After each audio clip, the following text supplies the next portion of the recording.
love me.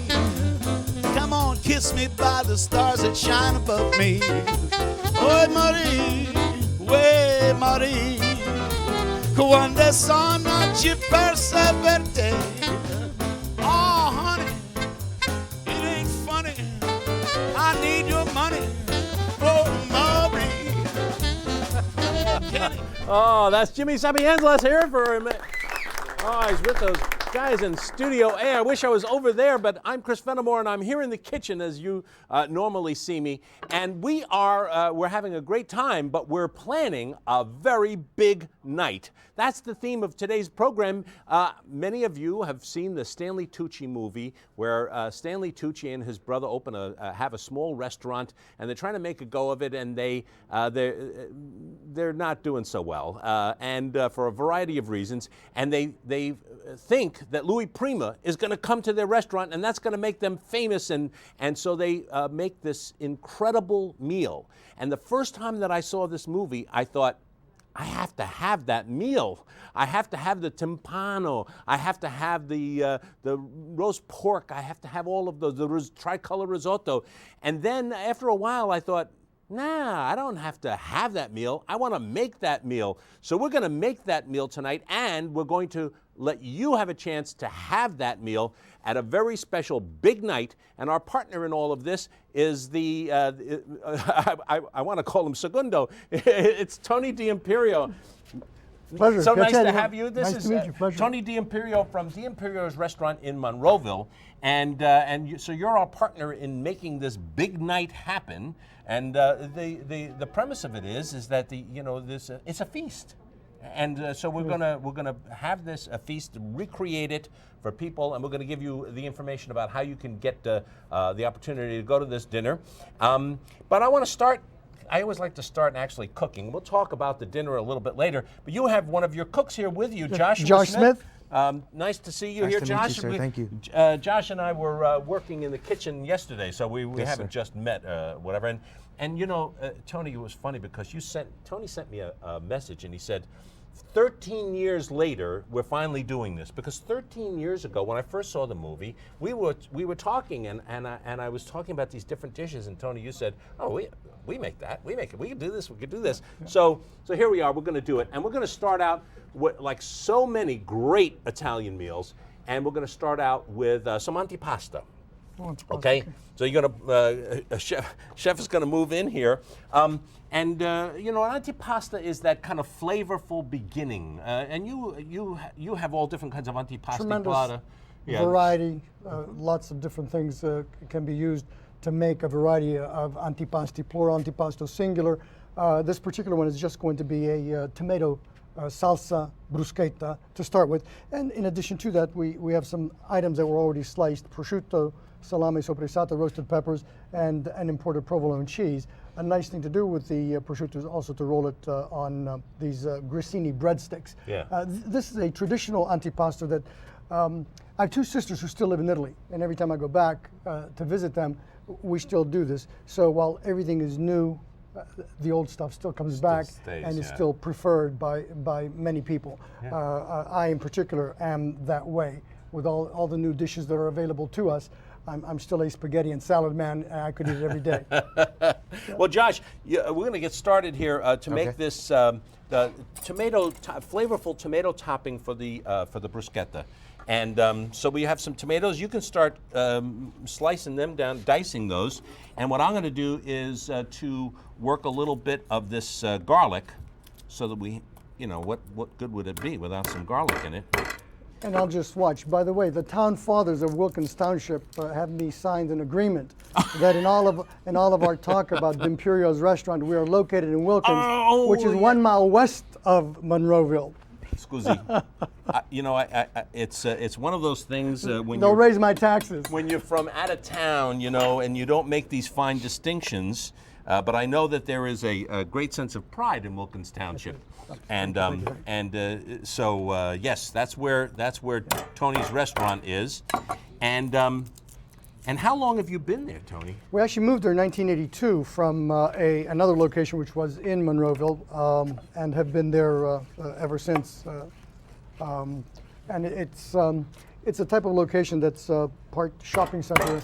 You've been there, of course. Office buildings with a tremendous traffic count on Route 22. Recently, there was a new hotel built across the street where a former Showcase Cinema used to be. In there, they've also put a Sheetz gas station and a couple of restaurants and a vision center for glasses and contacts. Right. And it's working well. Well, I'm chopping up some garlic real fine, and I want to actually create a paste with this. So, Tony, if you could pass me the salt, I'm just going to sprinkle a little salt on the, right on the garlic, and then work. How you making out, Josh? I'm good. Just dicing up the tomatoes. Yep. And Josh is a culinary student at the moment, a sort of chef in waiting. Yes, sir. Well, actually, I go to the Westmoreland County Community College in New Staten. Out there, you have like Chef Sapone, Chef Komarinsky, and guys like that. I'll actually finish in the summer with a degree. It's called apprenticeship program. Like, for instance, I only go to school on Mondays, and the rest of the work week I'm at D Imperios working like 40 hours a week. How do you pronounce that name? That's Imperios. that's where you get most of your learning, I'll betcha. Yes, sir. Now, Tony, did you grow up in the restaurant business, or did you start this later? No, actually, I started out. It's a great lead into how I got into the business. Always working, bussing tables, waiting on tables, but I didn't get serious about it until I was teaching. I went to California, PA, had a degree in secondary education, teaching Spanish at Westinghouse High School. But the rate of pay in those days wasn't sufficient to keep me in gasoline money in a Volkswagen to drive from Clairton to Homewood. So I took a job waiting on tables when the Monroeville Mall just opened in 1969. Actually, I had just gotten out of the Army and took a job there waiting on tables. I was actually making more money waiting on tables 4 nights a week than I was teaching. So at the end of the school year, the original manager at this restaurant disappeared. He was there on a Saturday night. Monday morning, he wasn't there, and so something happened unbeknownst to me, and they offered me the job. So I simply said, "What does it pay?" And they told me, "I'll take it." And from there, then I thought I found a home, much to my parents' dismay, who thought at the time that I was wasting the 4 years I spent at California, PA. They said I should have stayed in teaching. By then I would have had permanent certification and so on. Yeah. And sure enough, the restaurant I was in closed 6 years later. And it was then that I decided that I liked the business. I thought I could do it, and I would stay in it. And an opportunity came up to open up at a building in Monroeville. So we spent 5 years there, and then the lease ran out, and we moved. This building that I'm in now was a former steak and ale building. It became available in 1982, and we moved there, have been there ever since. Great. And with any luck, we'll continue. I'm going to add that garlic to here. If you want to grab a spoon, I'll give it a little mix. And if you would chop up some fresh basil, we can take these tomatoes off the board. Allow me, can I help? Yeah, sure. Yeah. Okay, you can just chop that real quick. And I'll just get this just a little bit. We make not for bruschetta, but the very same recipe we make with tomatoes in the summertime, but we cut them into big wedges and just have it as a salad. It's the garlic and fresh basil and whatnot. It's a wonderful. There are thing so to many have. toppings possibility with this bruschetta or any size. A crostini is a small version of bruschetta. Bruschetta is a little larger piece of bread, but it's all toasted bread, and whatever you put on it, any savory items you put on it, it makes a wonderful appetizer, lead into a meal. And sometimes you can actually make a meal out of this and a salad. When I was growing up, my mother would always say, "It's your birthday, you get to pick what's for Sunday dinner." And I so distinctly remember, I think I was 11 years old, and I said, "Okay, here's what I want, just the antipasta.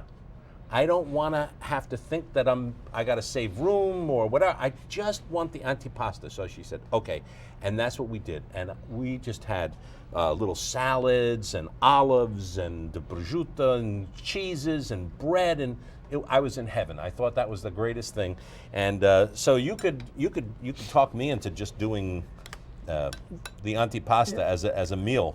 All right, a little pepper, Josh, and I think, and a sprinkling of olive oil, and that's the ingredients for this topping, right? We toasted a little bread, so we can put some on those and put them out there. But let's talk about some of the other things. You know what? Let's bring the antipasta up to the grown-ups table here. All right. This is the grown-ups table? Yeah, right here. And we'll put this on the side because I want to show what you've done already and then what we can do from there.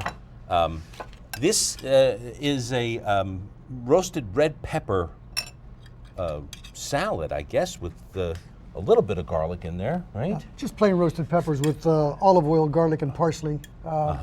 Roasting those, this young man has become a master at. He does it very efficiently and quickly. We take the raw red pepper, wash it, dry it, and put it on an open flame and brown and burn the skin. Put them in a brown paper bag, close the bag. Eventually the skin begins to peel off very easily. Yeah. And at that point we open the pepper up, take the seeds out and slice it into that and then toss it with oil, garlic, parsley, salt, and pepper. And you have some beautiful fresh mozzarella, and if you would slice up some of that and the tomatoes, and Tony, if you'd make a couple more of those bruschetta, okay. And I'm going to make a prosciutto lollipop. When you were having your 11th birthday party, I was 10 at the time, and I went to my first birthday party in this country. We had just come from Italy, moved across the street from a family, and the lady of that house, Mrs. DePaul, was on her porch, and she glanced across the street where we were living with my aunt, and my mother saw her, she saw my mother, and their eyes met. And Mrs. DePaul said in her Italian-American, "I know you." My mother at that point spoke no English. And she said in Italian, "Sì, anche io ti conosco." I know you also. And they began to talk. They were lady friends. They were girlfriends in our hometown in Italy. Oh my gosh! That's the first time they saw them. So through that meeting, I then got to know her family, her daughters, and her grandchildren. So one of her grandchildren, Linda Bazazzaro, had a 10th birthday party and invited me. And it's the first time I had cake and ice cream. For a birthday, So I said, this is really living, because in our neck of the woods at that time, this is 1954, we saw cake maybe on Easter and maybe at Christmas time. And ice cream was out of the question, unless you made it yourself. All right, so there. Well, this is starting to look like a real thing. We got. What can I get you? We have a little focaccia that we can put out here too. Sure, absolutely. Do you mind my fingers? No, please. Let's put them out. Put them on here, because in the movie, this is the very first thing that you see. They're waiting for Louis Prima to arrive at the restaurant, and they start to put out all of these platters with different things. The thing that I remember is the bruschetta. But they also talk about focaccia because nobody knows what it is. So one of the brothers is explaining. He says, "No, it's a bread and we make it," and so on. So, but again, this is a nice sharp cheese, some olives that are flavorful. What are the names of these olives? Right, the cheese is provolone from Italy. Carbonelli is the brand on it. We're not making a commercial for them. But the olives are interesting. They come from a town called Cerignola, and they actually put a dye on them, on the black and red ones. But they are wonderful. Probably some of the best olives I've had. They do have pits in them, so be careful if you indulge in one. We have to have a taste of this. We'll see what we did. Who seasoned this? Did you season this, or did Chris season this? He seasoned this. Blame it on me. We need you Saturday night at the restaurant. This is wonderful. Oh my goodness. Real tomato flavor, lots of garlic. Tomato, outstanding food. And yes, we're going to go back to Jimmy Sapienza and his fabulous trio in the background. So the band, what do they call them? The Jimmy Coots and Sapienza. Here they are. The waitress at the pizzeria. I had a soup and minestrone to get with her alone. Angelina, the waitress at the pizzeria. Ti voglio bene, Angelina, I adore you. Angelina, I implore you, won't you be my cara mia? But Angelina, she don't listen to my song. Angelina, What a please job. listen to him.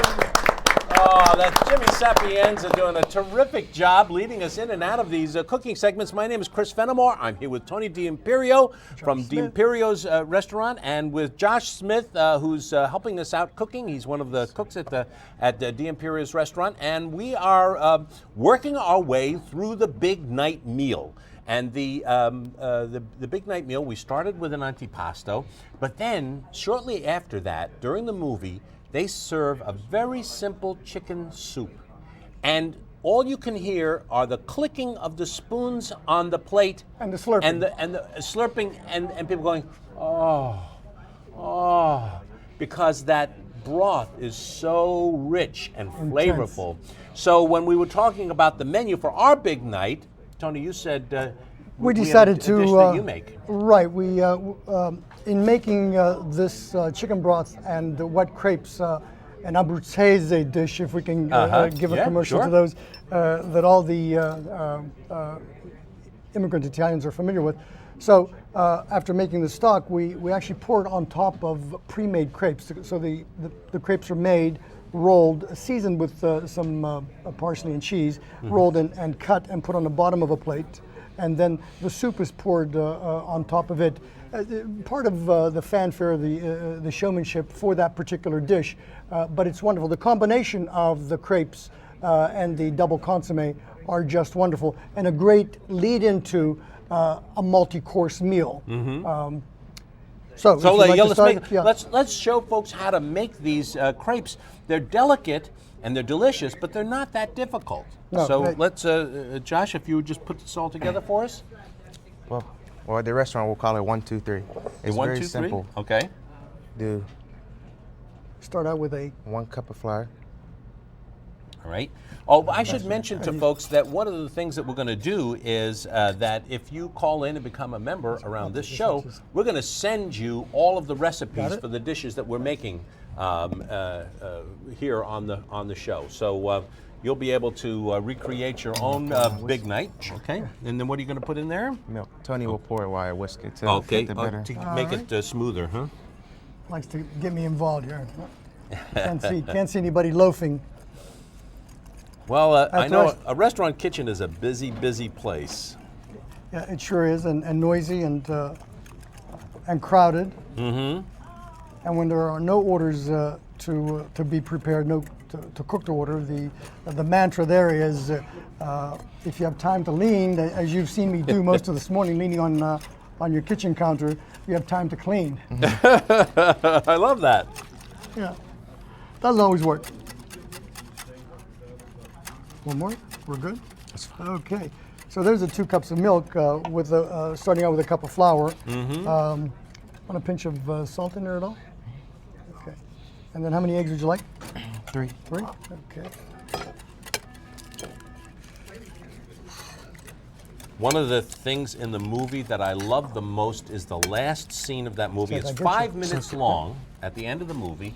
And Stanley Tucci, his character, comes into the kitchen and he just silently, he's not talking, he just brings a pan down, he puts a little olive oil in it, he grabs a bowl, he beats a couple of eggs into it, he pours it into the pan, he gets out plates, the waiter comes in, Cristiano, they break bread, and then they sit down to have this morning start to their day. After their fight. After this terrible fight at the end of the previous night, and then his brother comes in, and he sits down. They've had this fight, but now they you could see that they're doing better, but it's all done silently, absolutely silently, and they managed to run it without any other takes, or it's really beautifully done from a cinematic point of view. So whenever I see you cracking the eggs like that, it reminded you of that. It reminded me of that. And Stanley Tucci must know his way around the kitchen. You know, it was evident that he did, but possibly tossing the crepes might have been a little unfamiliar to him. But the interesting thing to me about that was that after that massive fight that they had, without saying a word, they came back and they knew that as brothers they could not be separated, and they couldn't continue fighting that way. Yeah. We need a 2-ounce ladle. Is that one handy? You know, there should be one right over there, Tony, on our board. And you're going to get these pans ready, Yes, Josh? Okay. You have a little clarified butter, I see. Well, the first thing you want to do is grease the pan so it doesn't stick, even though we're using non-stick Pans. It also, I think, adds a little color to the bottom of the crepe. Give that baby a little more gas. Kick it up. Which is the front one? That's it. Okay. Yeah.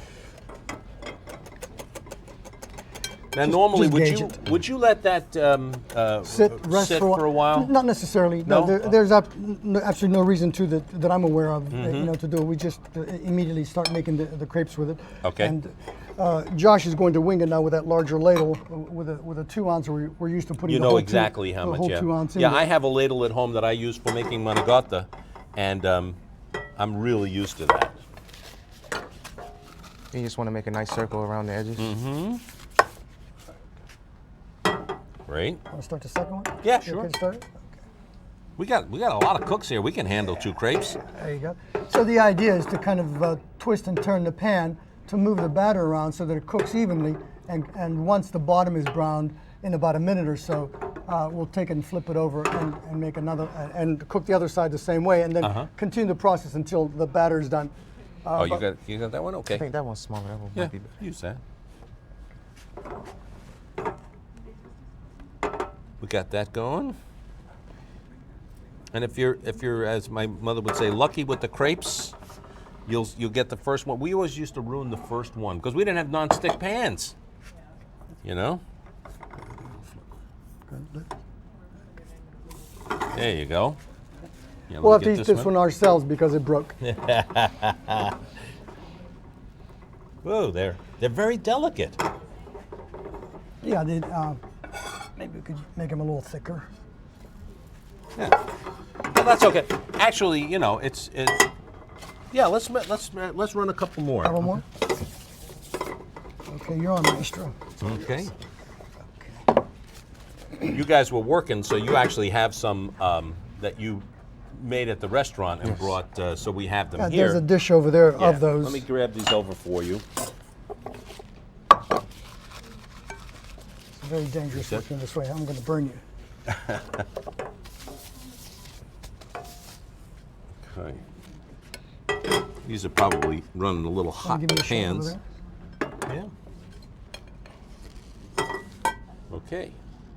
3 men in a kitchen. Dangerous. Yeah. Danger. Danger. This is going to come out a little better. It's a little thicker. Yeah, Uh-huh. So it shouldn't break up as much. Put these on the other side and we'll my work reach. these. Yeah, Are we out of range here with this, or are we make, okay with it here? Yeah, that's fine. We make our manicotti this way. A similar recipe. right. It's a little bit different in terms of what's inside. Well, they use a crepe for a lot of different filling and for a lot of different purposes. Manicotti is one. You may have heard the term cannelloni with a veal filling, and they're wonderful also with other as a dessert. You know, fill them with fruit and a You do a nice dessert rich version, butter sauce. Yeah. All right. Well, you know, this is. There you go. You got another one. Should we make some more? No. Have you had enough? We've had enough crepes. We've had enough crepes. We're creped. Creped out. Creped out. Creped out. And I just want to turn this last one so we get it. Well, didn't make it. Casualty. That's for the chef right casualty there. of war. For the pigeons outside. All right. So now, as you are assembling this, let's see how it goes together, actually. Okay. To put this soup, you know, the serving use together. Before we start, do you mind if you chop some pepper and carrots and parsley to put on top later? Oh, that's a good idea. Yeah. So this is more like a garnish for the soup? Right. We have some chopped already if you don't want to take time. But No. Yeah.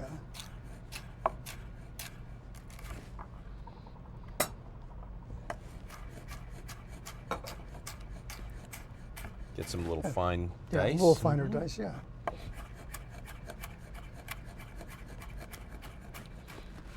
That's perfect. Add a little you can color. Just leave it on the cutting board right there. Yeah. So a little carrot, and we'll be done. So what happens is after the garnishes are chopped, we'll roll the crepes, perhaps dust them with a little bit of grated Parmesan cheese, roll the crepes, cut them in half, put them in a bowl, and then we'll be ready to pour the broth on it. Right. Okay. Well, let's put a bowl together. Okay, here we go. Here's one bowl.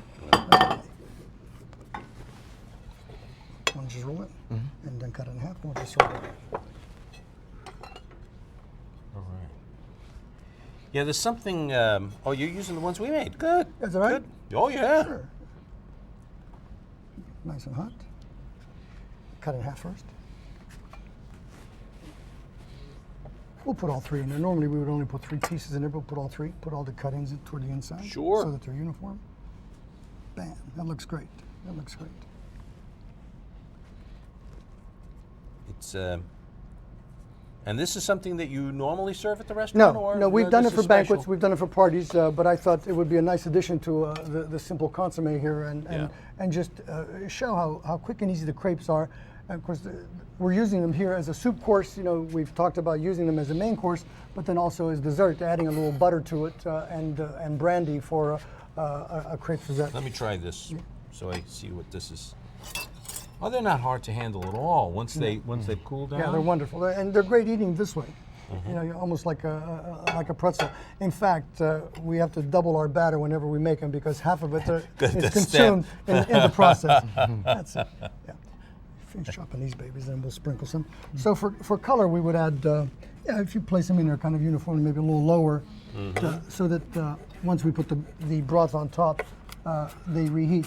So you would start out, for service purposes, you would start out with a heated plate.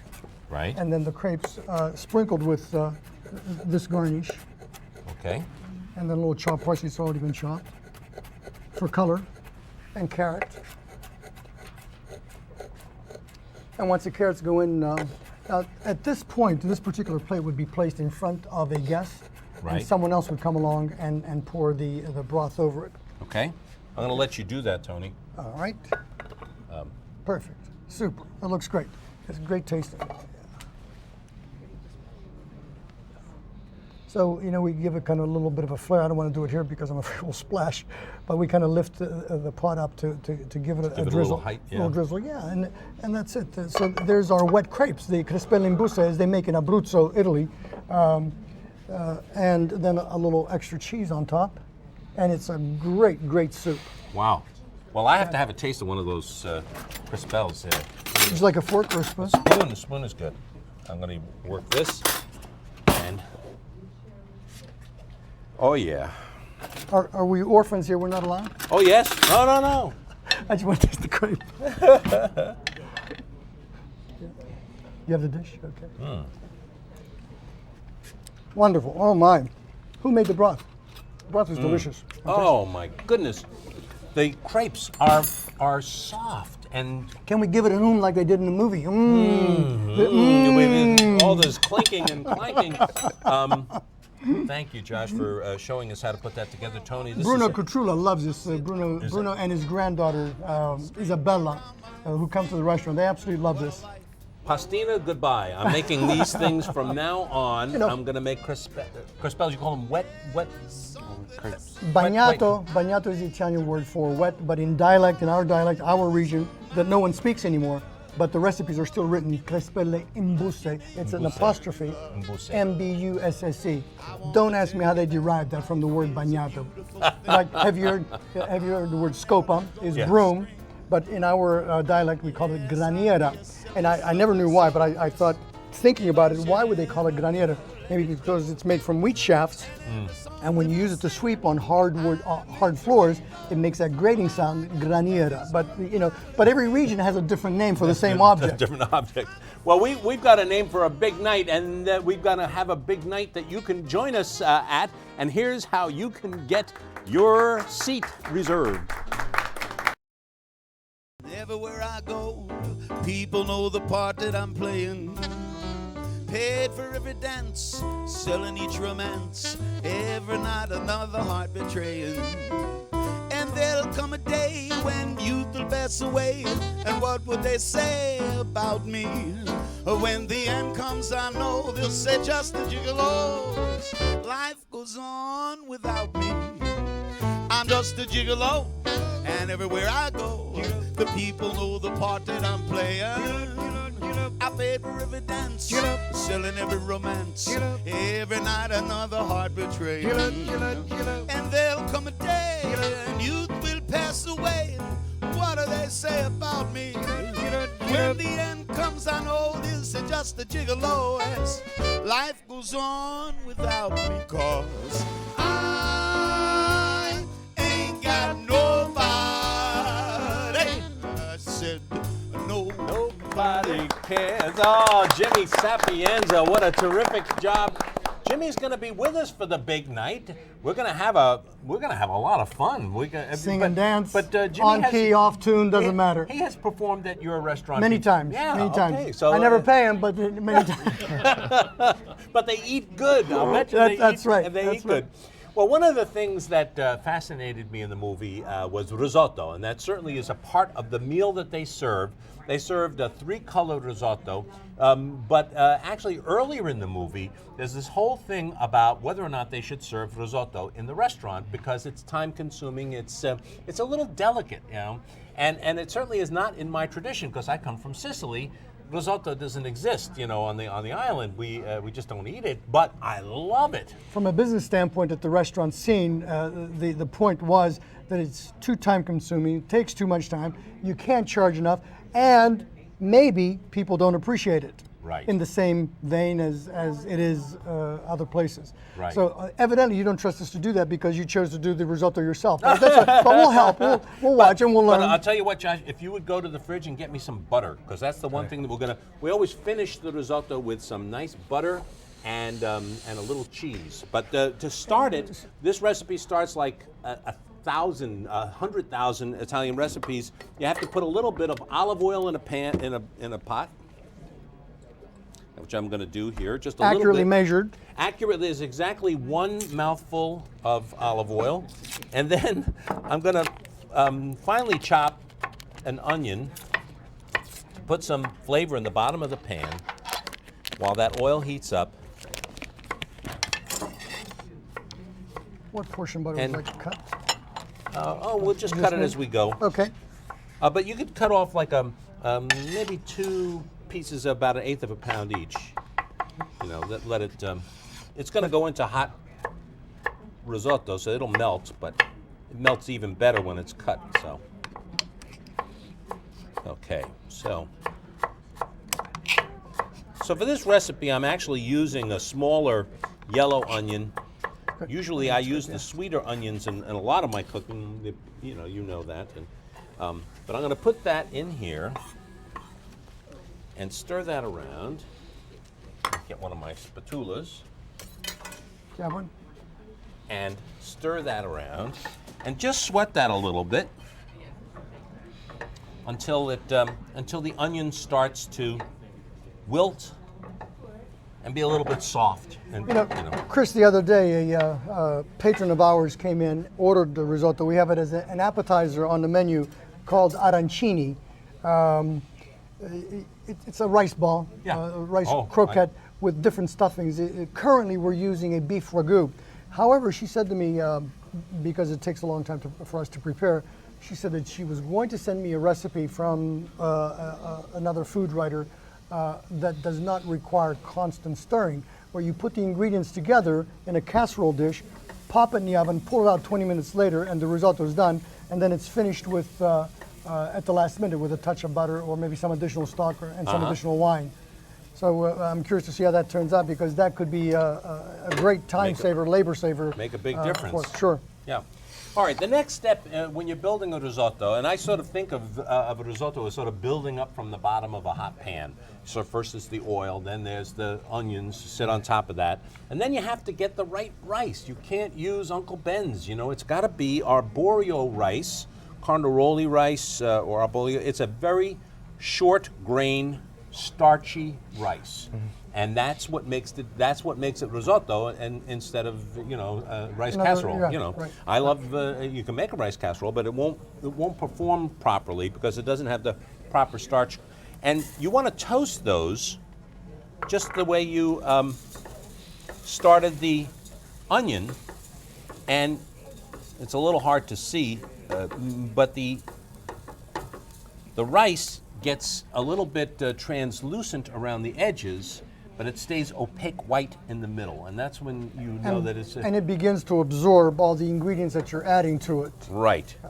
So you just want to give this some attention in this early stage, because you don't want this to sit on here and actually get brown. You just want to I've got that other pot on. Okay, and now I don't know. Again, this is one of those things where this is how I learned how to make it, but everybody has a slightly different recipe.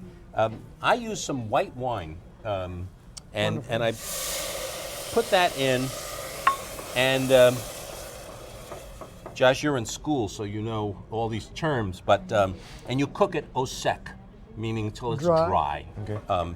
You cook the wine down, the alcohol. Most of it burns off, and all you're left with is that flavor of the white wine, and the onion and the oil, and the onion and the oil, and at this point, I really do want to cook that. You'll see it. You'll be able to drag your spoon through and the trail will stay. Right now, it still needs to cook a little bit more. So in the show, a woman comes in and orders risotto, and she wants a side order of pasta with that, and it drives Primo crazy, because he goes, "You can't have pasta with risotto. They're both starches. They're both starch." And but that's what she wants, and but she was that's what ready, she wants. willing, and able to pay for it. And that's right. So Segundo says, "Come on, just make her the risotto." You had to go beg the chef to make the dish that the customer was ready, willing, and able to pay for it. Right. It was very funny. But the artist in the kitchen refused, because that doesn't go together. And you're going to eat the way we make it, not the way you want it. We were talking about it. There's one of the lines that Primo has to his brother. He says, "If what I do dies, it's gone forever." And I think about that in terms of my own family, my grandmother's recipes, and so many of you out there have recipes that have been handed down through your family. And, this just, when you stop making them, those things will die. So you want to make sure Traditions are lost, recipes are lost, and the understanding of how that got there is also lost. In traditional risotto now, then you just start adding chicken stock, about cup or a half a cup at a time, depending upon how much patience you have. And then you stir it, and you stir it until it is rice absorbs. And it will absorb as much as it absorbs. It's one of those things where you'll look at it and you'll see it starts to get creamy and cook through, and you should taste it. And the risotto should have a little bite to it, not a little resistance to the bite, but not soft not and mushy, right? So anyway, you would keep doing that. Now, as we always say, in the interest of television, you can't. We haven't got 20 minutes to sit here and stir. So I made some, and just going to slide this over, and I'm just going to stir this up a little bit. It's been sitting on the side a little bit. But what I want to do is to recreate the 3-color version that they had. So the first thing I want to do is find my 2 colors to go on the side of the white. One is just some pesto, which it's just a basil emulsion with oil and garlic and some pine nuts. And the other one is roasted red peppers. Did you put cheese in there as well? Yes, there's a little cheese in there. So this is roasted red peppers. And what I'm going to do is to get my little boat motor there. Talk about kitchen tools you love. I love this thing.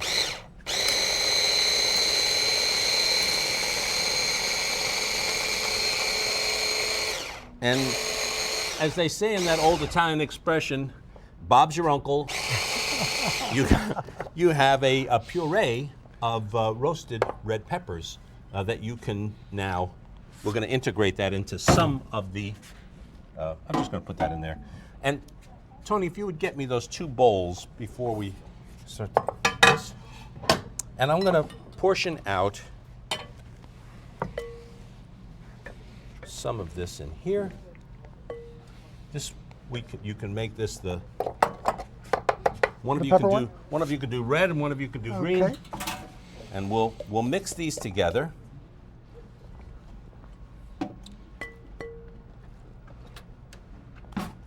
We got about an equal amount there? Yeah, okay.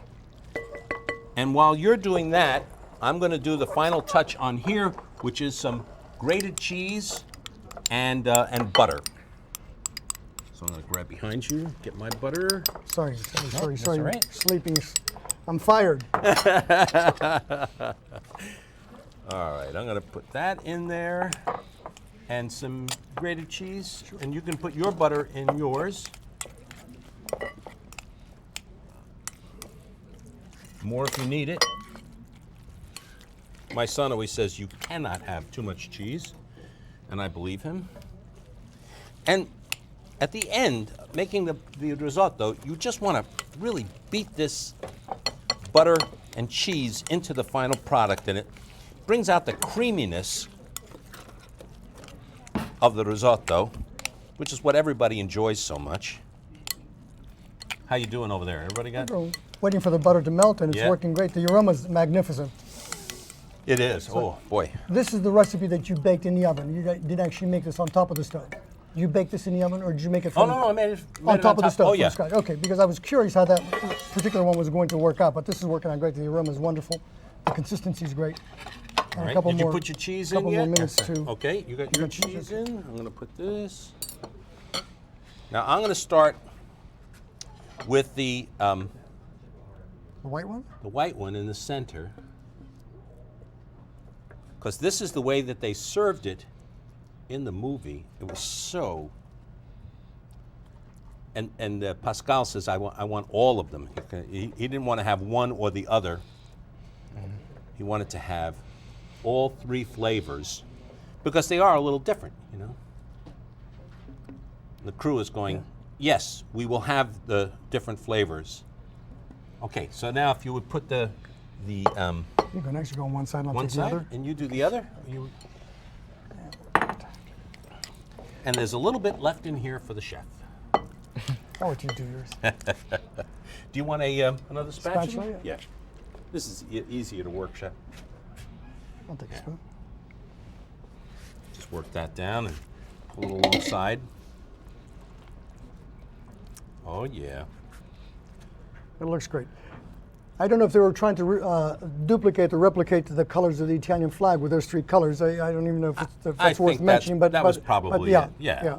We're not as green as we could have used a little more basil in that pasta. One to the next one too. And we're not as white as the flag, but you know, this the chicken stock that I used was so intense. Rich. It was like a roasted chicken stock, so it had a darker flavor. On the other hand, boy, the smell of the pesto in that risotto is great. That's great. We would throw some additional cheese on top. Yep. And, and Hal, if we could get a plate, I want to taste some of this. Yeah, let's put it all on. Okay. So, yeah, just don't be cheap. Yeah, no. We're not going to say. Don't waste I know what you're doing. You're saving that. You don't want that to go out. He was ready to disappear to the back of the kitchen. You know, every time we do one of these shows, there's some dish that we make that I put a little piece aside, a little bit of something aside. All right, so there it is, and now what I imagine is the waiter or waitress coming by would present it and serve it, and serving this to each as person. much as each person would whatever like. You'd like, if you don't like basil or whatever. But the look of this is just incredible. Tony, if you would put some on a plate for us. There we go. Maybe we need just a little bit of each. Yeah. Oh. And a little Can't have too much. Would you like to try some? Oh, please. And you got a fork here? All right. Go. All right, I'm going to try each one. I like the pesto. It's wonderful. Absolutely wonderful. Creamy. Taste the pesto. More wine. Needed more wine. Okay, now, you know that this is just course number three. Three. We're up to course number 3. We're going to go to 6 courses, and that's the meal that we'll be creating on the big night at D'Imperio's this spring. So give us a call, and we'll look forward to seeing you there and enjoying exactly this food. Stay hungry, bring friends. That's right. Old black magic has me in a spell. That old black magic that you weave so well. I see fingers up and down my spine. I hear the witchcraft when your eyes meet mine. I get a tingle that I feel inside. Then the elevator starts its ride. Down and down I go, around and around I go, just like a leaf caught in the tide. I should stay away, what can I do? I hear your name and I'm aflame, burning desire. Only your kiss put out the fire. Oh, you are the lover that I've waited for. You're the mate that fate had me created for. Every time your lips meet mine, baby, down and down I go, around and around I go, in a spin. Love is the spin I'm in, under that old black magic called love. Oh, that's terrific. Jimmy Sapienza. I wanted to also mention the names of the other players. Keith Stebler on the keyboard and bass. Sax is the inimitable Kenny Blake. Drums, Steve Treadle. So thanks to the band that's with Jimmy. Boy, that old black magic. A lot of people think that what goes on in the kitchen is magic. And in the movie, The Big Night, there is one sort of magical dish and that they talk about and they make, and that is the timpano, which I found gets different names. In different locations, they refer to it as a timpano, timballo. Both words are used interchangeably. They both mean kettle drum. Yeah. But we're using, in this case, instead of a kettle drum, a springform pan. But the one you made, did you make one here earlier? No.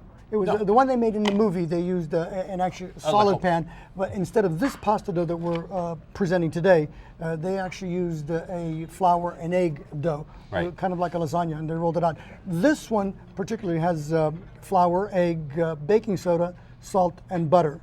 And it's almost like a pie crust. Right, it is a double crust, exactly, a double crust. It's kind of difficult to roll out, but we're going to give it that old roll and try it, and see if we can get it large enough to use as a base in a springform pan to begin our timpano. All right, Josh, it's all up to you now. The pressure is on. You know, over the years doing shows in the studio here, and as I've explained to the cooker, under the lights, dough does not want to cooperate with what you want it to do, but you're doing a great job so far. So you know. Mind if I turn? So you turn it and flour it and just keep working it, and then this becomes the base, outside the crust, dough, the crust for this timpano or timbali. Right. We're going to call it a timpano because that's what they call it in the movie. The recipe was brought to us many years ago by Lou DeMacy, who was the owner of Pentec Institute, and he absolutely loved it. So we're following his recipe, and it's wonderful. We practiced in the kitchen at the restaurant, and it came out wonderfully. Many years ago, we used to make it as an individual dish, not a family-style dish like this is going to turn out to be. And if we didn't sell those dishes, he knew the days that we made it. He would come out and have it for dinner, and if whatever we didn't sell, he would buy to take home because he instigated putting it on the menu. Yeah. But it's a wonderful dish. It's a celebratory type of a thing that you would make for a special occasion, special guests. And you know, the one thing that the old folks had that we kind of or didn't have a lot of money to buy some special expensive things. but they did have time and creativity, and they would go out of their way to make a particular dish if a guest of honor or a special guest was coming to the house. This dish is particularly lends itself to that type of an event extremely well, because it is difficult to make, not difficult, time-consuming to make, and not everybody takes the time to do it. And and people, when people first taste it, they truly enjoy it. Well, you know, Tony, I was saying that in my family, our tradition was when it was your birthday, you got to pick what was for dinner. So we used food as, you know, because we didn't have money for you know, gifts or, you know, special, there were no video games and all of that stuff. My grandmother made all of my sister's clothes. So the way that they could make you feel special was through a special meal. And the special meal always seemed to entail some labor of love. And that's how they shared their love with all of us. It's not quite big. You know, in keeping with the theme of the movie, with regard to the artful sense of the movie, part of the art of making this particular dish is in the layering of the ingredients that go into the dish in such a way so that once it's baked and cut, you see the straight of the layers on the cut itself for the visual impact. I have a friend who always says, it's all about the presentation. We worry about taste and timing, right, and work, but with most people, it's all about the presentation. So I think that will do it. Okay. Want to lift, and I'll put the pan underneath you. Oh, great, super. What Josh is doing, instead of trying to lift this dough, because it's a double crust, it sometimes will rip. So a neat trick that he's learned is to roll the dough on the pin first and then unroll it onto the pan. Try to pick that baby up. There you go. Bam, you got it. You got it. That's a little, he's leaving a little overhang on the side to accommodate the pan. We're going to push it down. I've got the pin. Boy, this is a club. That's it. Yeah, you could use. So then the idea is to work it down to the bottom to create a nice level area on the bottom. What would you like to start filling the bottom with? Well, I mean, you put it together. I think don't they usually a little pasta they put in the bottom, or we could go with the pasta. This is already made. It's a pesto, pignoli nuts, cheese, garlic, olive oil. Would you like to try that? Start with that. Get you a little spatula here. There we go. Yeah. Put some in How about there. if I toss it for you and work it in there? Okay. You don't put it all in, right? No, just a small amount, because we're going to leave room for the other layers. And one of the hints about this particular dish is to make it with dry ingredients instead of sopping, rather than sopping wet ingredients, because of the dough.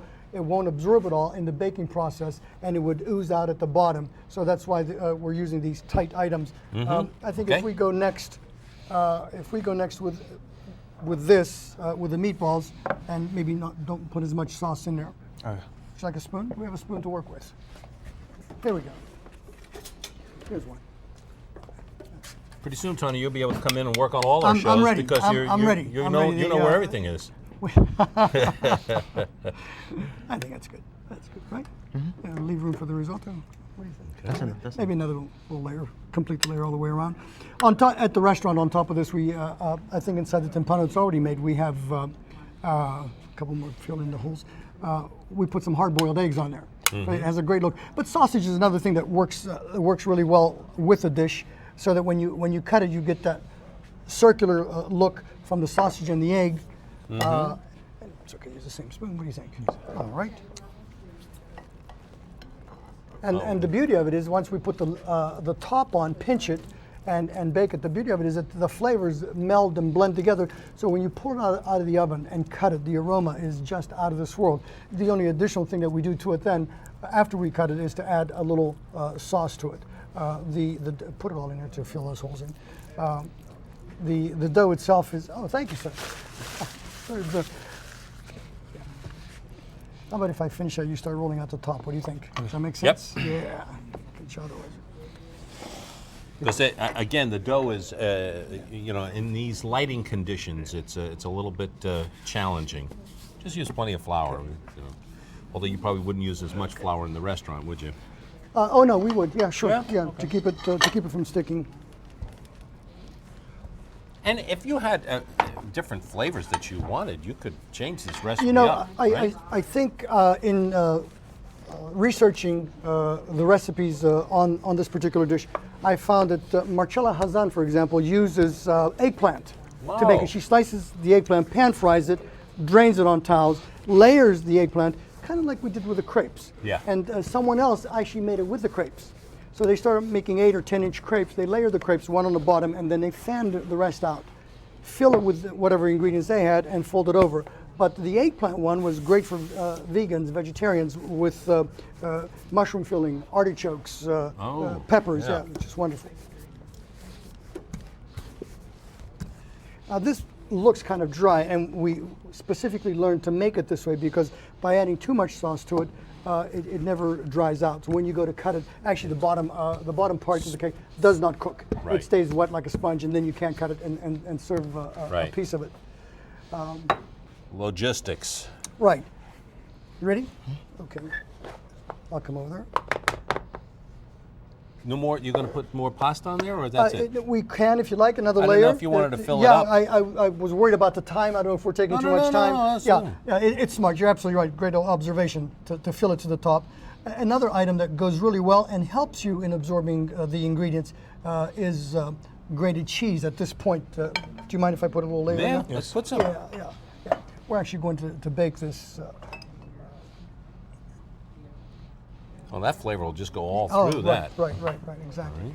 So Josh is putting the lid on, the top of the lid, and he's going to pinch it to the bottom and tear the excess away. We can get you a scissor for that if you Or want. knife. Oh yeah, better with the fingers. You like that better? Okay.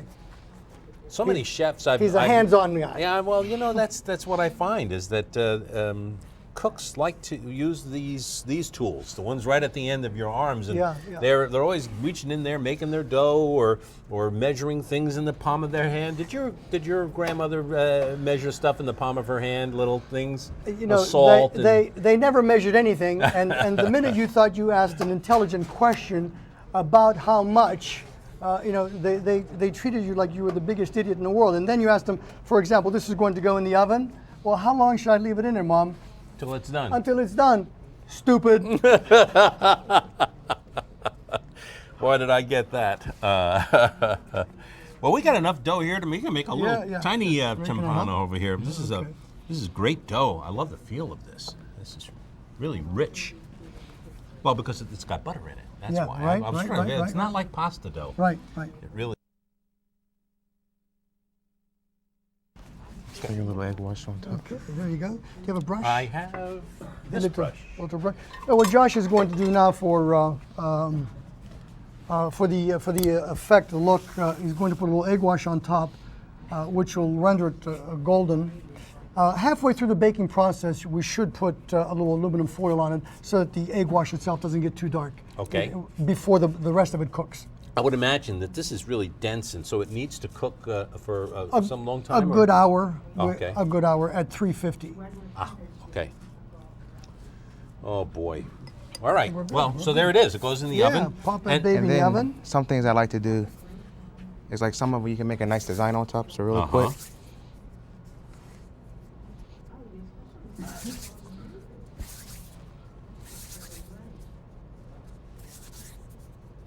What are you making? This is wonderful. This looks You great. do like a grape. Okay. Like a grape. Oh, super. Little grapes on there. Wonderful. You need help? You want to make some more? Oh, what a nice touch. Help you out here. I've rolled my share of tiny meatballs. I know that. One of my early jobs a little cluster of grapes. Is that what you're doing? Was making the meatballs on Sunday, and so the first time she gave me the job, my grandmother said there was nothing left. No, you ate them all. You were making enough. I was all done. I had a big tray of them, and she goes, "Who's that one for?" Yeah. And I said, "Why?" She goes, "Well, it's smaller than the others. Is that the one that you want?" And I said, "No, I want the bigger one." She goes, "Well, so does everybody else." So.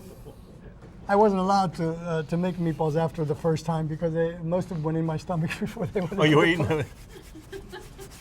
Well, you got the little vine. Making a stem. There we go. That's it. Are those billiard balls or grapes? That could be a triangle. We could open up a pool room here with food. Pool room with food. All right. Well, there you go. That's beautiful. Yeah. Let's turn that around and get a shot of that. Josh's grape masterpiece, huh? All right. What kind of grapes are they? Seedless. They're seedless grapes. All right. Well, you brought one, and as a matter of fact, it's gorgeous. So let's bring that one forward. So this was a labor of love for Josh at the restaurant 2 nights ago. He Look made at it. that. And It says WQED. yeah. Right? And we haven't unmolded it. Oh yeah, we should do that. unmold it? Yeah.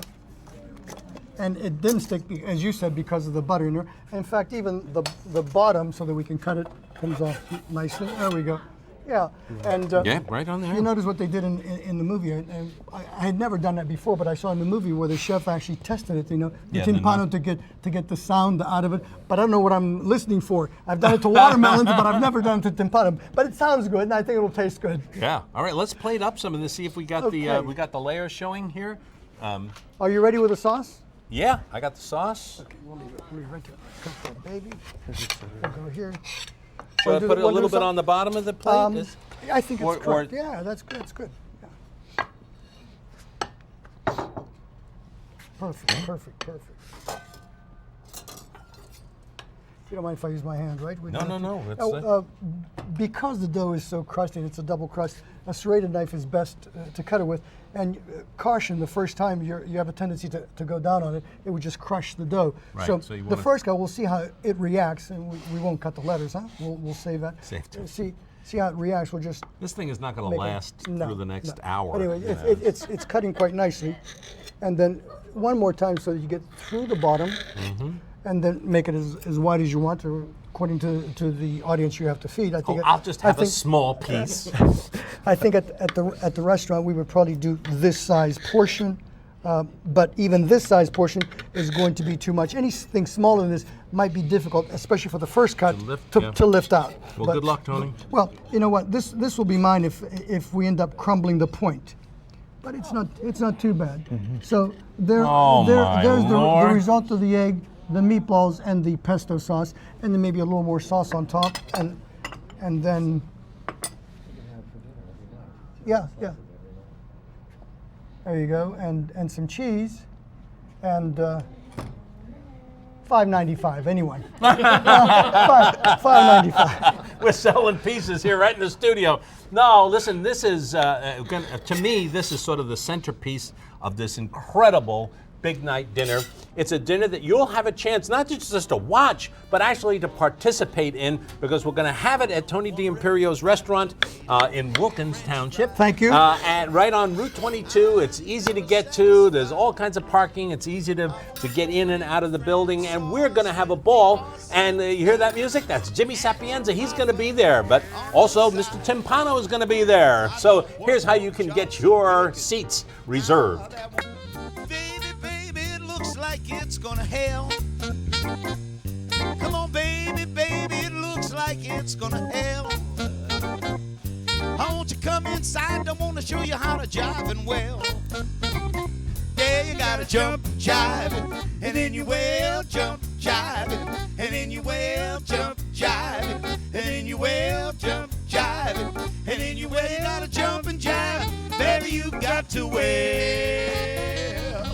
Papa's in the icebox looking for a can of ale. Papa's in the icebox looking for a can of ale. Mama's in the backyard learning how to jive and well. Yes, you gotta jump and jive, and then you wail, jump and jive, and then you wail, jump and jive, and then you wail, jump and jive, and then you wail, jump and jive. Baby, you got to wail. Oh, they're wailing in there. Let's hear it for Jimmy Sapienza. The guys in there, Kenny Blake, thank you so much for being here and adding to the festive quality of this this morning. And they're going to add to the incredibly festive atmosphere out at the Imperios. Has he committed? Oh, yeah. He's No, committed, okay. he'll be there or I'll be after him. No, he's terrific. He wants to be there. We're going to have some fun. We're just going to cook our way through the whole menu from the big night. And when they did the big night, one of the things that they had was after everybody had had their segundi, you know, their second courses, they had chicken and fish and a bunch of other things. Everybody's like, oh, I can't stand it. I've eaten too much. And that's when they roll out the suckling pig. And everybody goes, oh, and then you should have heard goodness. the ums coming out. But the smell of that roasted pork and that just rejuvenated everybody's appetite. As a matter of fact, my mouth is salivating now thinking about it. But we thought, a roast suckling pig is sort of a difficult thing to add to a feast like this. For 100 people, yeah. Yeah. So not enough oven space. Right. So what we decided to do was something that I enjoyed when I was in Rome. Is called porchetta. It's a roasted pork with lots of fresh herbs and flavoring it, and it cooks down till it's tender and moist and just so delicious.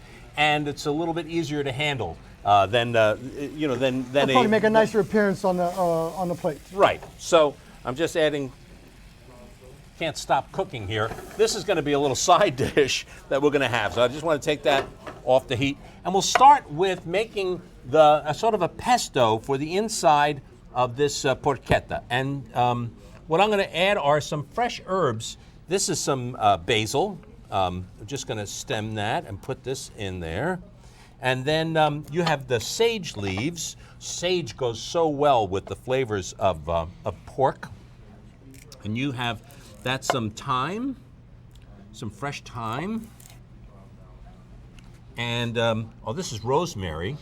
So I'm going to add a sprig of rosemary leaves in there. Now, by the way, you could make this mixture and pretty much use it as bath gel. It's especially it's really flavorful and aromatic is really what it is. I'm going to add 2 large cloves of garlic that we've just taken the peels off, and I just want to break it a little bit and get that down. I'm going to add just a little bit of salt and some pepper. Just a little bit, 1 pound. Well, the thing is that this, when it cooks, Absolutely. It cooks for a long time at a slow temperature, and you really want all these flavors to really you lose a lot of get it. in there, right? So, actually, when I make this, I would probably make even more. Once you're going to put it in the food processor, or this is like a mini food processor right here, and I'm going to add a little bit of oil so that it will help to keep the meat in the center moist, but it also is a way of extracting the flavors from this. Get out my boat motor.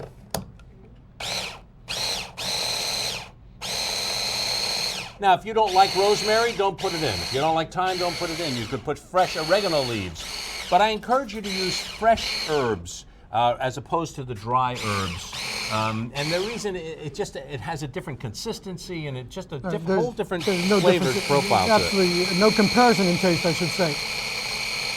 Although sometimes at a particular time, at a particular location, you may be stuck without the availability of the fresh ingredients. Fresh, yeah. So the dry ones would do, but. All right, I'm just going to one more little blast here. Get that nice and pasty. And then I'm going to put that in the sink, take this out. And now comes the fun part. And I would imagine that you can ask your butcher to take care of this for you. But if not, it's not a hard thing to do yourself. This is a boneless loin of pork. So the bone has been taken off. I also like this because it's often on sale at different places.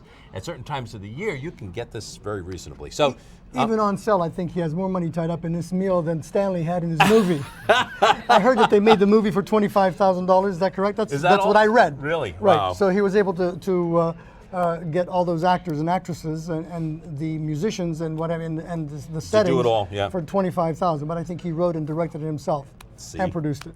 So I'm going to start with one downward cut on this roast without going all the way through, but going pretty close. And then I'm going to put my hand on the top and come across the bottom. Not all the way, again, just till I get to the inside. And then I'm going to flop that over and do it one more time, all the way across, but not all the way through. And you can feel it opening out.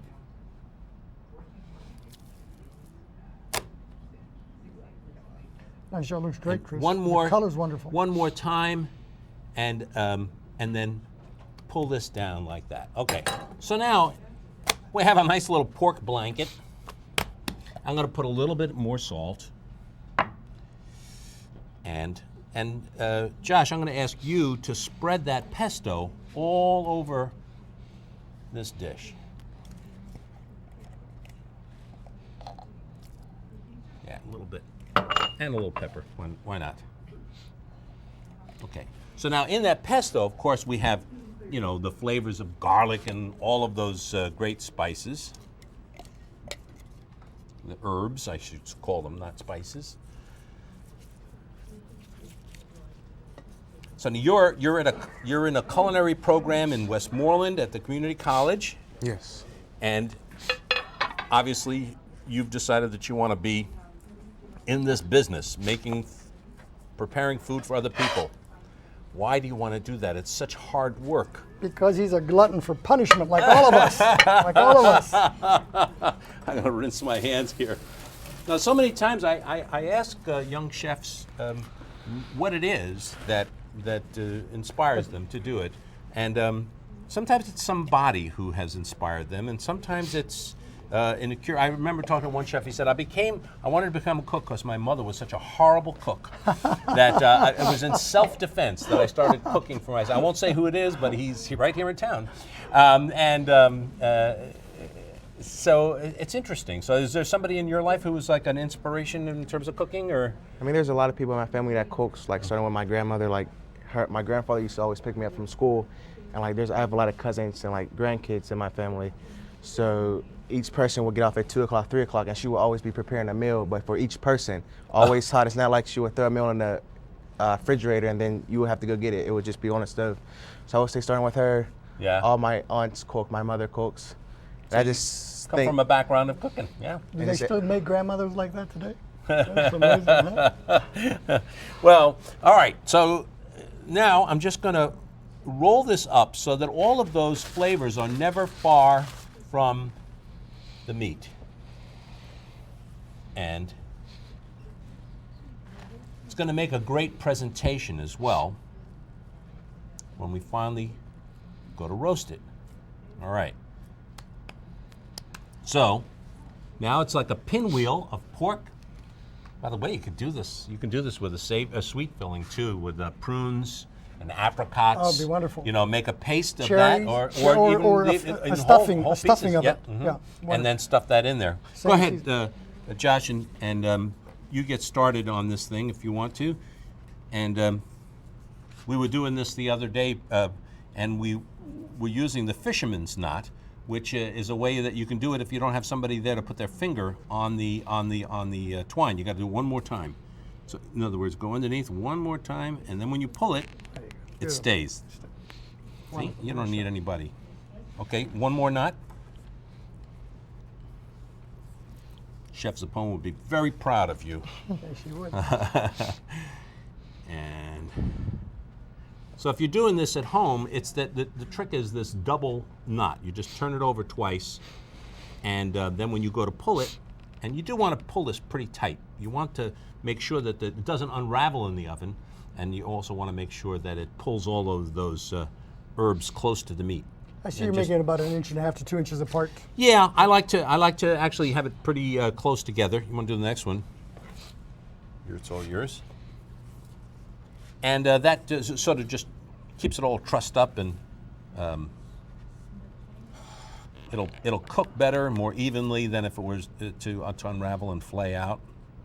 You want to cook this. I cook it in either I'll cook it at a very high temperature for a little bit just to start the browning, or I'll cook it always at a slow temperature. We split the difference here today, and we roasted this at about 350 degrees for 2 hours. You want to use a thermometer and make sure that it comes up to about 170, 175 degrees. It's pork, so it's safe after 160, but it'll continue actually to cook, and I like my pork really cooked. So if you take it out of the oven at about 170, 175, it'll continue to come up to about 180 degrees. And that's a great temperature for it. There hasn't been a case of botulism, pork botulism in this country in tons of years because of modern refrigeration and quicker shipping, better slaughtering, and so on. Right. Yeah. So that's all. It's not hard. It's as a matter of fact, I think it's sort of fun. We're stuck underneath. I got you. Okay. And then, as I say, you can put this in the oven and let it slow roast. Okay. And through the magic of something or other, we happen to have one. Let's cool down a little bit. Let's wipe that. Let's wipe the whole. You know what? Let's get another cutting board. We'll replace this because we have the raw pork on here. Let's just get that one. Good catch. That was a good catch, yeah. man. No, well, you know. Okay, and now. Cup it into your hand. That's what just. Whoa. Hot. No net. And I'm going to start to slice this down. First piece is for the chef. How many portions did you serve of that? 2, 3? You know, I would probably, it, I guess. yeah, it depends upon how you cut it, but I'd say at least 3 slices of this size would be a nice serving. Go toss that veg. Just toss it. So, there we go. Did you make a sauce for it at all? No, I didn't. This would call for like an au jus of some kind. We could deglaze that, the pan, and make some juice, but we didn't. What I did was to make some sauteed asparagus with a little bit of red pepper, and we'll put those on the plate. But you would serve this with some kind of gravy or sauce. I might. I think we haven't tasted it yet. It depends upon how dry it is. If it's wonderful the way it is, why touch it? But I think a little sauce of some sort wouldn't hurt it. Yeah. A little using the drippings and the droppings in it with a little bit of wine, and perhaps stirring a little bit of flour as well. But I think and maybe some stock. The flavor is going to be good. It's absolutely wonderful. I mean, the aroma of all the spices is coming through. For my taste, I think it could use just a little moisture, but it's a picture.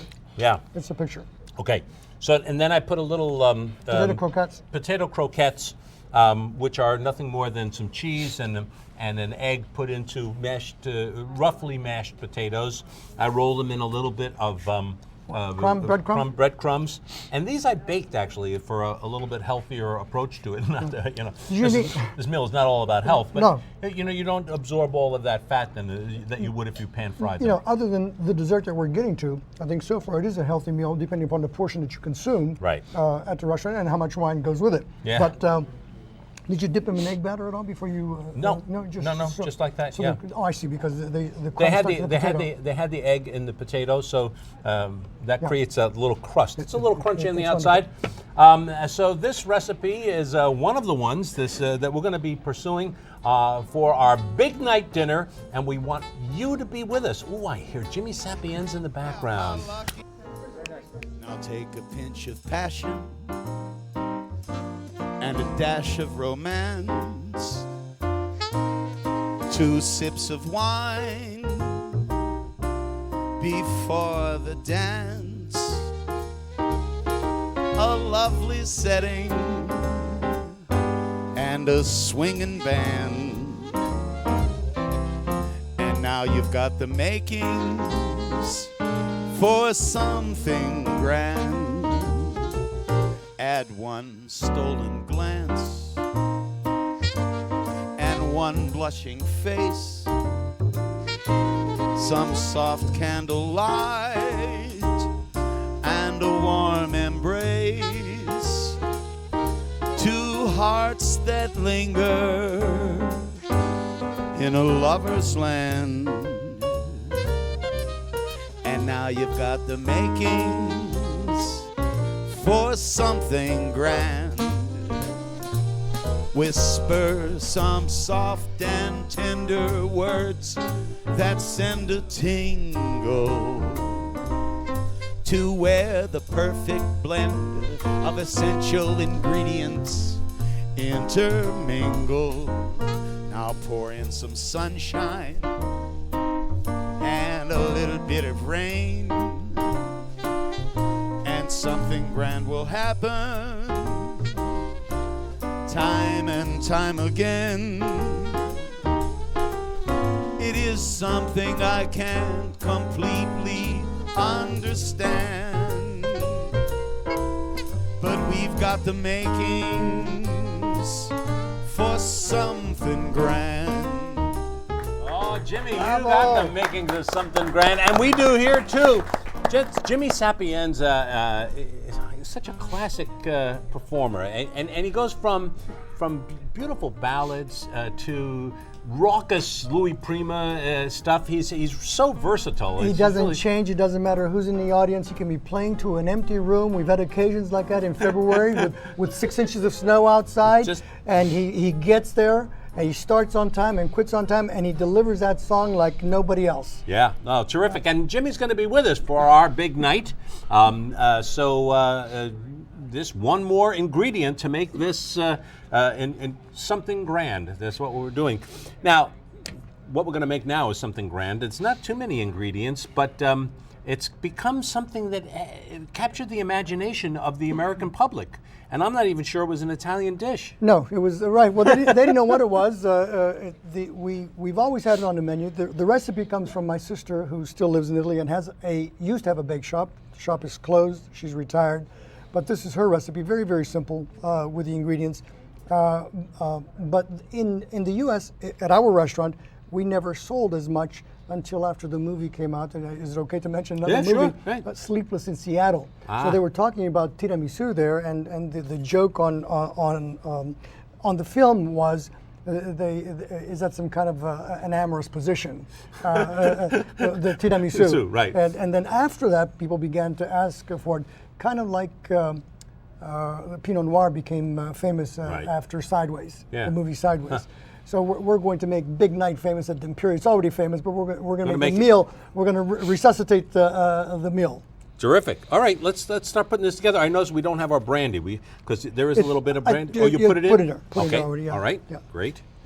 That's a flavoring for the coffee that you dip the ladyfingers in. So how do you get started, Well, the first Josh? thing you're doing, this is the cream. This is like the base, the middle part of the tiramisu layers. So this is what we have is the eggs, egg yolks in here, right? Do you beat them first, or with the sugar? You're going to mix the sugar and the egg yolks together. Put that in there, and I'll run the machine. I know how to run this machine.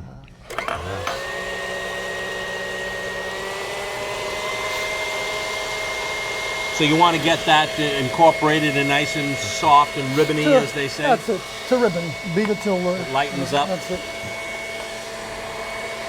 Okay. Are we there? And, well, as they say, in the interest of cooking on television, oh no, that's not bad. That's sort of ribbony. Yeah, but super, you would cook that for, you would beat that for a couple of minutes, actually, and get that really nice and smooth and ribbony, and it's at that stage. Yeah. I think we're good. And then you're using a cheese that not everybody knows about. It's mascarpone cheese. Right. A little more butter fat than our cream cheese, and it's a little lighter. Spreads a little easier. Yeah. And in fact, it's used in many places as a butter substitute on the table for spreading on bread. So it's a great spread on bread rather than butter or rather than olive oil. Right. Much richer taste, but it's wonderful in this recipe. While you're putting that in, Josh. You actually want the machine running when you're actually putting Oh, you this in. do? Okay. Yes, sir. All right. So let's put this down and put this on, and we'll get that going. In the meantime, I'm going to start beating some egg whites. So to fold into it later. Right. And I'm using a copper bowl because there's actually a chemical reaction between the egg whites and the copper in the bowl that helps them to form up and come stiffer. one a little faster.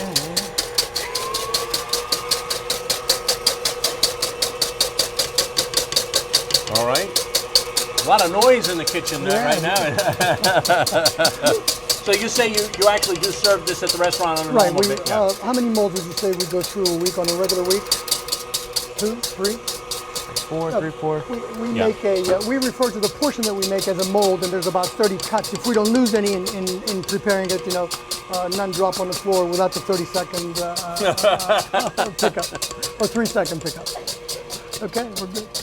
You want something to cut that with? You want it tonight? So now this is regular cream cheese, right? Yes, sir. Okay. You just add that in a little bit at a time. How much are you going to put in, John? Actually, it calls for all of that. That's a pound and a half. Yeah. We're making actually what you would call a half batch. Half portion. So we ought to get out of this 15, 16 cuts of tiramisu. Now, I'm starting to get great. That looks super. starting to get peaks. Yeah, that's wonderful. Soft peaks. Wonderful. This is why we never crossed my mother.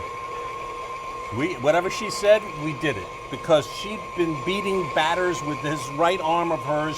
She would give you such a shot. She never did, but we were afraid that she might. I would not want to meet you in a dark alley with those wrists and those fists that you have.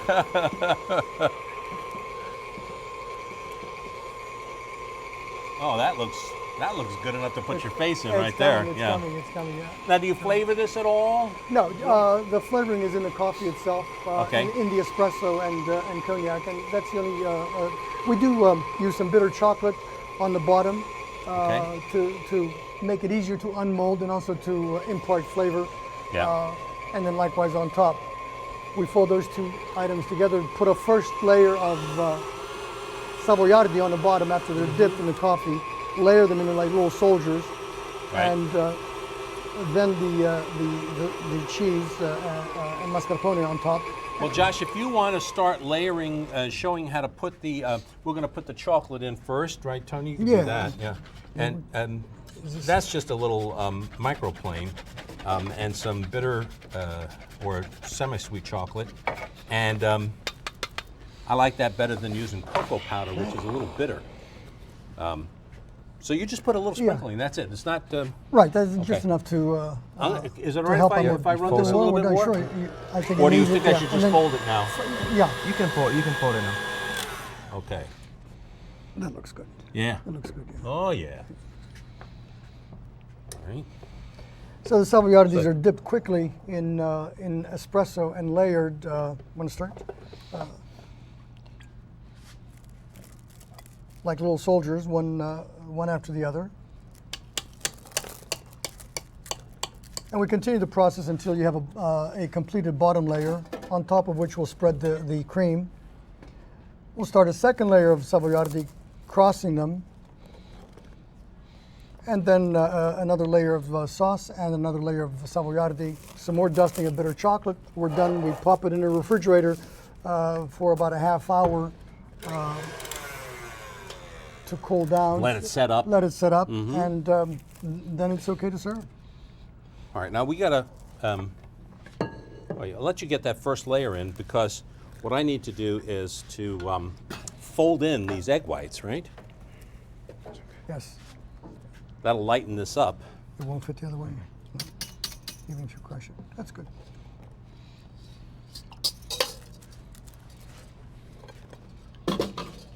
That'll lighten this cream right up. Just gonna fold that in. Right in the same bowl. We don't have to dirty another bowl. We're almost ready for you. No, that's okay. I got time. Yeah. I'm dreaming about the big night. Thinking about all the fun that we'll have. And in a little bit, we'll talk about what kind of wine we're going to serve, right? Because Chianti with the main course, yeah. and of course whatever folks would like prior to that. Upon the reception wine is an open bar, whatever they like, red, white, sweet or dry. Okay, we're ready for you, Chris. Okay, I got Just want to make sure it's well Blended. blended When you use this. and get that nice and smooth. Does lighten up when you put those egg whites in. It becomes, and the sugar's already in there from the when we beat that with the egg yolks, right? Yes. If you don't mind, to speed up the process, I'll just continue dipping some of these, and we'll go into it right after you're Oh, done. yeah. I don't know how Oh, much sure. time you have. Okay. All right. Here you've done this, and Actually, I've changed my mind on doing that because I'll hold this for you. They may get too soft. I've never made this at home, and I have had it at restaurants, but Got it? have not. Oh boy, Looks great, huh? it does Tastes look great. Yeah. Put that on a cone right now. Yeah. Okay. So now this gets 2 more layers actually. Right. We'll repeat this process. The cream 1 more time and the salviati 2 more time. Right. Okay, well said. I'll hold that for you. Okay. Okay, send it. I changed my mind about doing it in advance. It'll get too soft. You want to cross them? We'll start crossing them. You know, Oh, go the other way, yeah, right? Yeah, it's okay. Actually, those went that way, so we'll go there like that with that one, and we'll cross them on this one. So when you go to cut it, they'll pick up and stay together a little better, kind of like bricks. Right. But I think if it stiffens up enough in the refrigerator and you don't leave it at ambient temperature, you can put them in there in any shape. But again, though, it does have a nice look when you cut it and see the salviati in different layers. You can make this obviously without the brandy and without the liquor flavor. Or use any flavor you like. You know, a lot of people use amaretto, Grand Marnier, so pretty much whatever you like. But the brandy seems to, for my taste, give it just enough of a more sophisticated taste. Otherwise, sometimes you feel as though you're just eating sugar and dough. That's it. That's great. You know what we're going to do? We have one that's already done. So shall I get it? we don't have to tease ourselves with this process. We'll finish this one up because I know that there are volunteers out there who are hoping that there's going to be lots of this tiramisu. But I want to show what the finished one looks like. And you don't lay in short, do you, Tony? Look at this. Oh my goodness. Now that's a tiramisu and a half. Yeah, that's 30 portions. 30 portions. I'll shake some chocolate on top of that, babe. And, Wow. And so now, prior to cutting, we would put some more bitter chocolate on. Right on top. Right. Mm-hmm.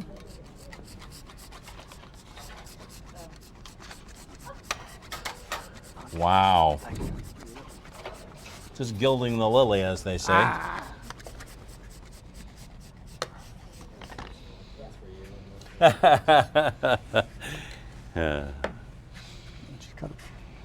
At the restaurant, we actually use a mousse, like what we refer to as a cappuccino mousse, made with chocolate and cream on the bottom to give it, I suppose, a little more suppleness. But this is basically what it looks like. And we dust. Do you have your duster? Chocolate duster? Is this it? There you go. And Josh is dusting some chocolate on top. What is that, cocoa? It's cocoa powder. Great. Yeah. Oh, we're done. Who would like Oh, to yeah? taste? Oh, you wanna yeah. taste? Hey, you wanna kidding? taste? Who wants to taste? How about you first, sir? Yeah. I'll get your fork. Nice job. I want to cut a few more pieces. We'll just distribute it. It is so soft. When did you make this? Because it's just Thursday. yesterday. Oh, Thursday. Okay. Because it has to sit for at least, I would say, a day. Let it sit. One plate The some more. cream is heavenly. Just heavenly. Josh, you did a great job. Thank you. This is going to be the dessert Yes. for the big night that we'll be celebrating at Di Imperio's. And here's how you can become part of this incredible night of celebration.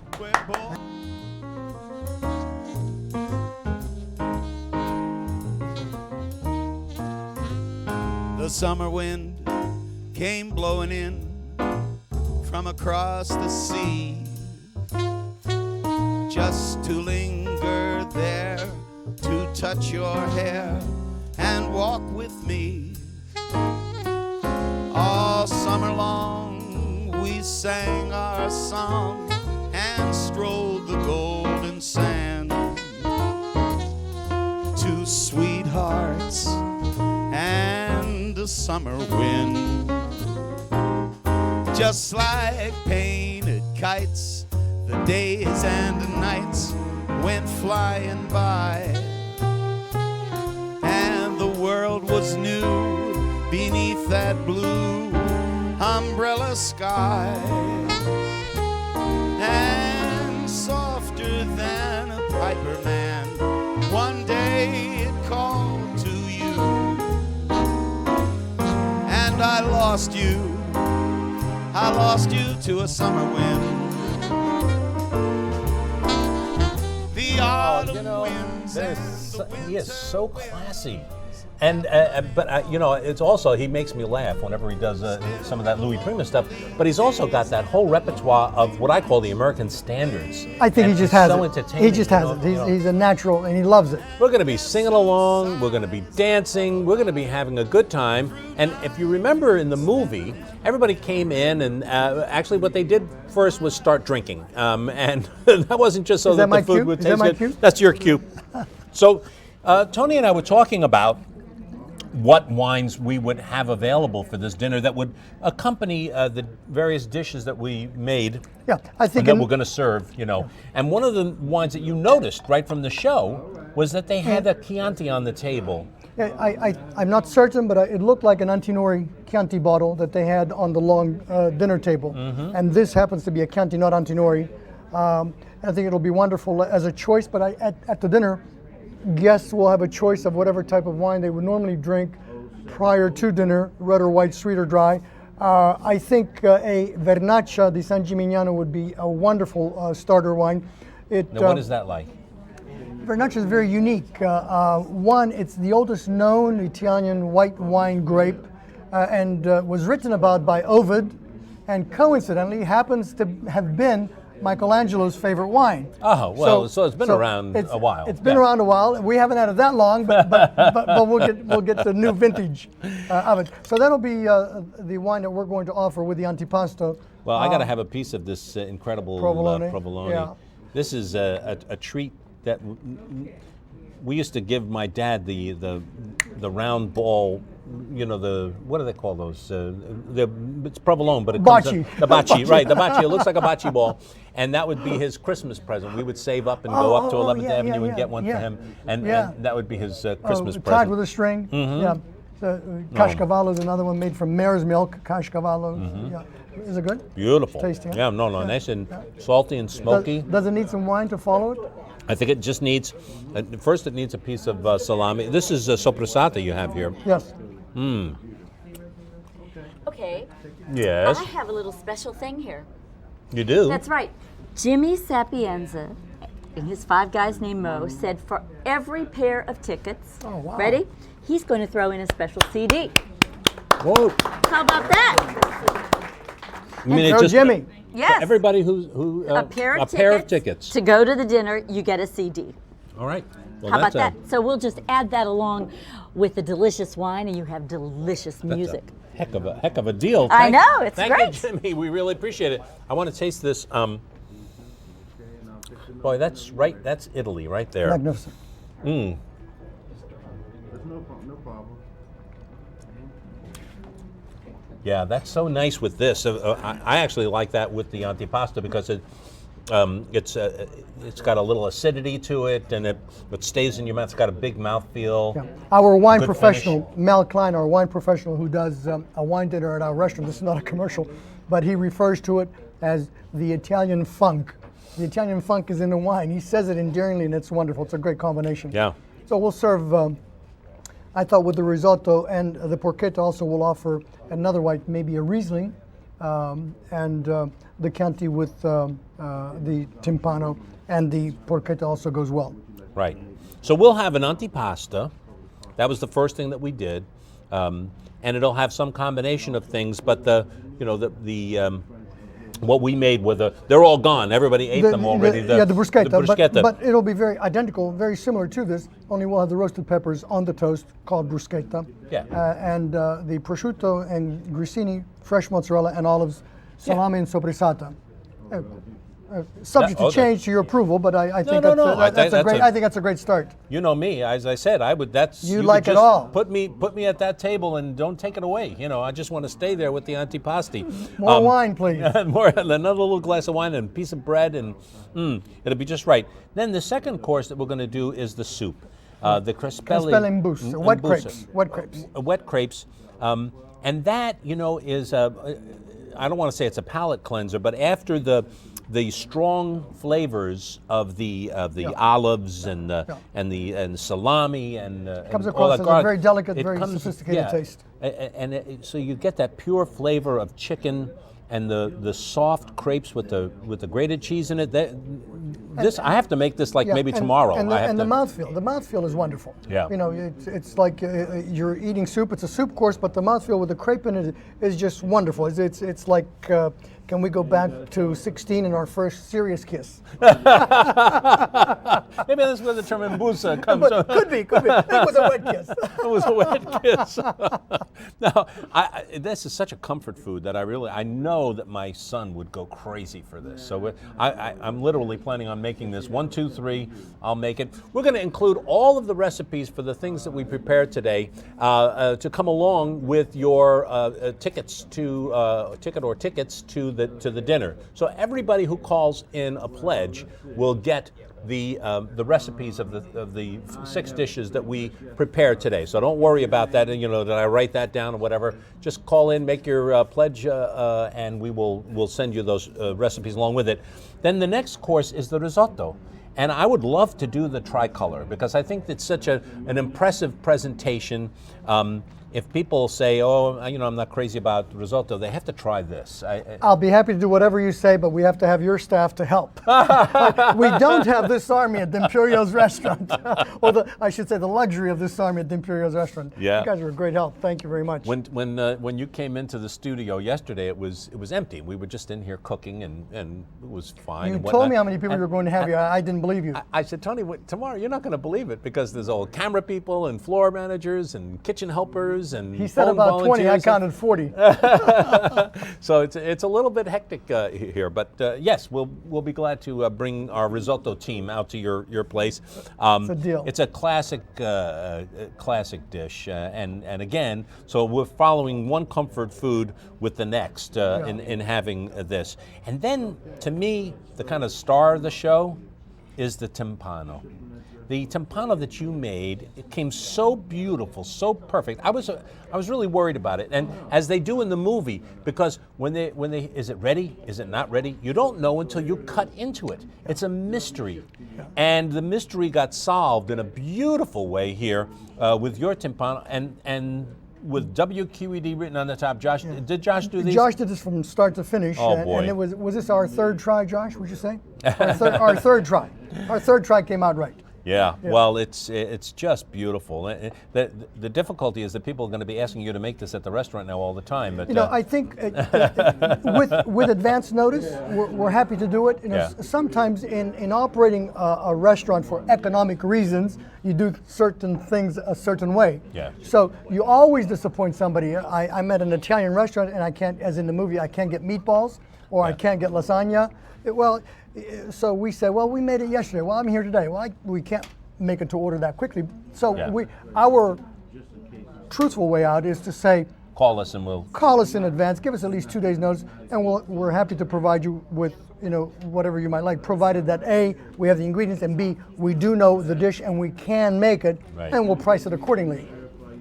And then the sort of secondi of the porchetta, which is a flavorful, slow-roasted pork roast with lots of fresh herbs, garlic, including sage, and garlic, basil, and olive oil. I got to tell you, the aroma in the studio while that was roasting was incredible. If the camera lenses are wet, it's because everybody's salivating. Salivating, and you're going to serve that with a little jus to lighten that. And I made potato croquettes and a little sautéed asparagus, but actually it will be seasoned for asparagus if you can get them. Sure. They'll be available. That'll be a nice accompaniment to this. A little green to go along with our pork and the potato croquettes, and then you know, I don't want to call it the piece de resistance because everything has been fabulous, but a classic Italian tiramisu. Now, in the movie, I have to say, they didn't serve tiramisu that I saw. Then they said that they were having dolci.